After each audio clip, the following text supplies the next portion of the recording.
على آله وأصحابه ومن والاه وبعد. Anas ibn Malik radiallahu anhu, he reported that the Prophet sallallahu alayhi wasallam said, منهومان لا يشبعان منهوم في علم لا يشبع ومنهوم في دنيا لا يشبع. The Messenger sallallahu alayhi wasallam said that there are two forms of greed which can never be satisfied. One is a greed for knowledge that cannot be satisfied, and the second is a greed for the dunya, for worldly things, and that can never be satisfied. Yesterday we touched on this point, that a student of knowledge is a student of knowledge for life. A student of the sacred sciences, he is a student of the sacred sciences for life. This is not like a university degree where you do your 3 years or your 4 years or your 2 years, whatever it is, and you think job's done. This will go till your last breath. And this is how it should be. A person should never reach that state where he feels and he thinks that he knows everything. And therefore he does not need to study anymore.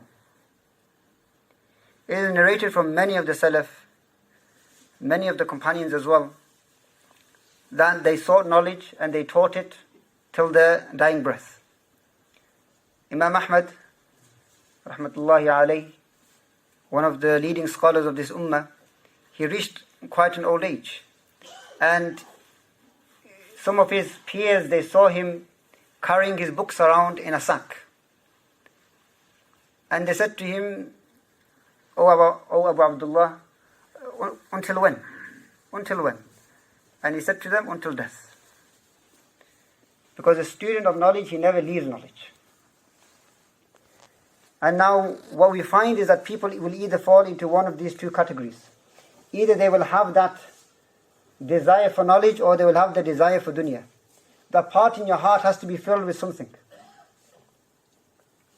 And those people who are not interested in knowledge, in ilm, they end up being interested in the dunya. And therefore they will fight till their last dying breath to try and get their most from the dunya, and try to fill themselves from the dunya. And the Messenger sallallahu alaihi wasallam said that a person, nothing will fill his stomach except dust. Meaning, except his death. It is only death which will quench and which will satiate an individual. So we ask that Allah subhanahu wa ta'ala, He makes us people of knowledge, of seekers of knowledge, and that Allah subhanahu wa ta'ala grants us istiqamah and strength to stay on this path.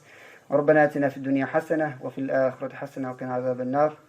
ربنا تقبل منا إنك أنت السميع العليم وتب علينا إنك أنت التواب الرحيم.